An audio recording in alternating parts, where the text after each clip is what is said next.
Question number 46 কি বলছে, দুটি পাইপ এক্স ওয়াই এককভাবে একটি ট্যাঙ্ক ভর্তি করতে পারে যথাক্রমে 48 এবং 72 মিনিটে। দুটি পাইপ একত্রে খোলা হয়, তাহলে ট্যাঙ্কটি ভর্তি হবে কত সময় লাগবে? তাহলে কিভাবে এই অঙ্কটা করবে দেখো। তাহলে আমি ধরলাম এক্স এক্স এক্স ট্যাঙ্ক কি যেহেতু ভর্তি করছে তাহলে প্লাস হবে, তাহলে হচ্ছে 48, ঠিক আছে, দুটোই কাজ করছে ভর্তিতে কাজ, ওয়াই সমান সমান কত হবে 72।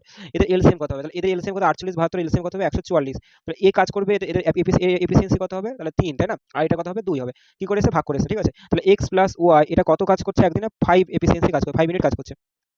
তাহলে বলছে অঙ্কতে তাহলে টাইম বের করে কি করে বের করতে হয়? টাইম সমান সমান হচ্ছে এফিসিয়েন্সি 144/5 ডিভিজিবল হবে না, তাহলে 5 দিয়ে কাটাকুটি করে 144, তো আমি 5 দিয়ে কাটাকুটি করি, 5 দুগুণে 10 করি, 44 4 হয়ে গেল, 5 8 40 করে দিই, তাহলে 4 হয়ে গেল, 4 মানে পয়েন্টে নিয়ে নিই, 0 0 5 8 40 40 মানে হচ্ছে অ্যান্সার হবে 28.8, ঠিক আছে, 28 মিনিট হবে।